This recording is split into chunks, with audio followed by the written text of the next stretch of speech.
For the past 2 centuries, China's growth has been overwhelming. This kind of growth has never happened anywhere in the world. China's economic growth is not only threatening the economy of the wealthy countries, but the entire world. In the year 1979, China changed its foreign investment policy, which has led to immense foreign investment in China.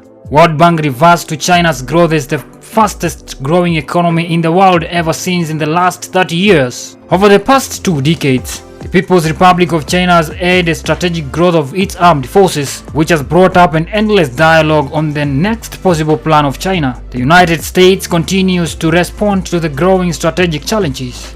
China remains to be the biggest economy in purchasing power parity, manufacturing, merchandise trade, and all of the foreign exchange reserves. However, China is the third largest export market and major commercial partner of the United States. This purchasing power parity of the People's Republic of China is triggered by its big population. China is the highest populated country in the world with more than 1,447,720,913 people as at the end of the year 2021. This population carries 18.7% of the world's population. 60% of the China's population is based in the urban areas, with Shanghai and Beijing being the most populated cities in China, with more than 20 million people each. China's government has made manufacturing a priority, improving technology in China over years. This has made the tag made in China a threat to the global trade. Critics, however, say that the dominance and improvement of technology in China is aimed at kicking out foreign technology and dominate the global market. China will lead on environment. It will be the global leader in the fight against climate change. It's also going to be one of the global leaders, if not the leader, on technology. It's already the largest investor in AI. AI is not just about robots serving you coffee, it's about all the technology required for environment. This involves massive data to manage water, hydro, solar, all of these systems, because this will create all kinds of jobs. This is not the environment preventing growth. The next growth opportunity is in fixing the environment. China possesses and dominates up to 80% of rare earth minerals in the world. These minerals are cerium, yttrium, lithium, and niobium, which are used in manufacture of mobile phone screens, camera lenses, and warheads. In the year 2017, Trump's administration started an economic war with China, launching an investigation of China's innovation and policies that seemed to be harmful to the United States' economic interests. This measure sharply decreased bilateral trade in 2019. In the year 2021, President Biden's administration regulated the production of carbon tariffs in the bid to curb climate change. This measure directly affects China's manufacturing and export business. The free market policy in China has significantly impacted to the United States' economic interests, causing theft of the United States' intellectual property.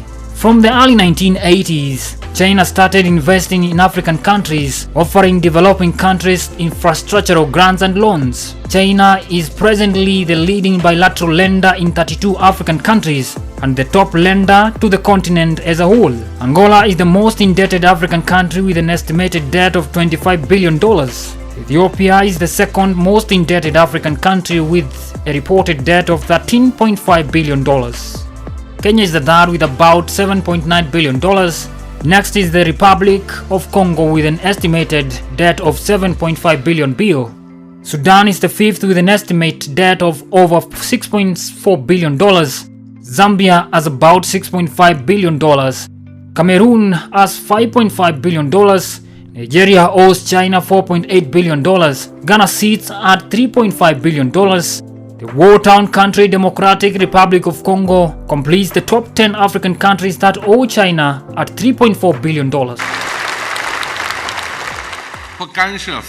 We do not interfere in the internal affairs of African countries, impose our will on African countries, attach any political condition on the economic aid for Africa, nor do we seek selfish political gains in investment and financing cooperation with Africa.